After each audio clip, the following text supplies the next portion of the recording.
The Dallas Mavericks are now just one win away from the playoffs, cruising past the Sacramento Kings 120-106. In a thrilling matchup between the Dallas Mavericks, they were able to escape with a win versus the Warriors last night 111-107. Kyrie Irving led the Mavs with an impressive 42 points, including 7 three-pointers. Offensive tackle Tyron Smith has officially announced his retirement. A cornerstone for the Dallas Cowboys offensive line, spent 13 seasons with the team before playing his final year with the New York Jets. To honor his legacy, Smith signed a one-day ceremonial contract to retire as a Cowboy, the team that drafted him 9th overall in 2011.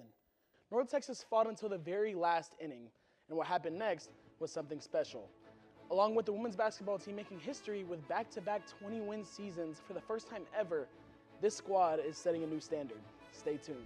The Rangers are set to continue their series against the Angels tonight at Globe Life Field, followed by a weekend series against the Los Angeles Dodgers. These games will be crucial in maintaining their momentum early in the season. Coach Rodney DeLong said it best. This team is built to win, and yesterday, the Mean Green proved him right in dramatic fashion. It was a game to remember at Lovelady Stadium as North Texas took down number 13 Texas Tech. With the game tied in the bottom of the 7th, junior Riley McNeamer stepped up to the plate with the bases loaded and delivered a moment for the history books. Head coach Jason Burton has been a success for the Mean Green women's basketball team, and the numbers prove it. Burton has led this team to back-to-back 20-win seasons, which is the first in program history. North Texas currently sits at 21-7, having put together one of their strongest seasons in recent memory.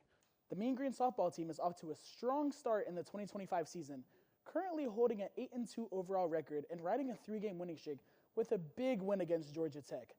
Tatum Sparks, with 2 season highs against Georgia Tech and 1 double and 2 runs scored, has been putting up solid performances all season with 8 runs, 14 hits, and 8 RBIs. Klay Thompson, facing his former team for the first time since his departure, contributed 17 points and 7 rebounds, despite shooting just for 6 for 19.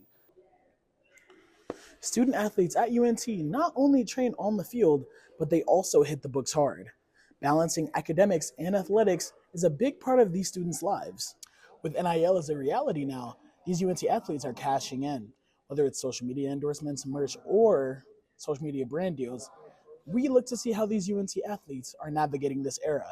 It's quiet right now inside this River Pit, but come game day, this place will be electric as the Mean Green look to continue their momentum from last season. From start to finish, the Mean Green football team showed grit this season. Despite only having a 6-7 record, they show flashes for next year. It takes more than talent just to fill up the stands. The UNT's athletic marketing team is behind the fan engagement, student turnout, and game day hype. Here at UNT, the basketball team is preparing for next season. With the transfer portal heating up, the fans are eager to see who will be suiting up in the white and green next season. For every sport, communication is key. As for the UNT lacrosse team, they are dialed in, making sure every play is dialed to perfection as they plan to go into tournament play soon. Mean Green are on an impressive 7-game win streak, dominating at the plate this season. With a big matchup against Texas Tech, they're trying to prove that they're the real deal. Looking for attention at this point. Right. And I'm not even that much of a supporter of J.J. McCarthy because I'm an Ohio State fan. But falling out of round 1 is utterly insane. Yeah. For a guy who's been mocked at 3, maybe even 2. So we saw yesterday that T. Higgins actually wanted out of Cincinnati. So it's not crazy to see. And the date's not on there, but this tweet was April 13th. So it's like he had to know something, and he just requested a trade yesterday. I don't even know what to say to this one. This is just pure hater energy to me. Right. I've always been a Caleb Williams fan, and what he does, like, just saying he's going to be the biggest bust in NFL history, there's no way he could be even remotely close to being worse than Jamarcus Russell. They ended up going cold in the clutch of this game. They missed like 4 to 5 really good looks at the end. And honestly, they had really odd defensive looks too. They had Tim Hardaway Jr. on Curry at the end of the game, and I really did not understand that one. Not a good decision at all. That's a terrible decision.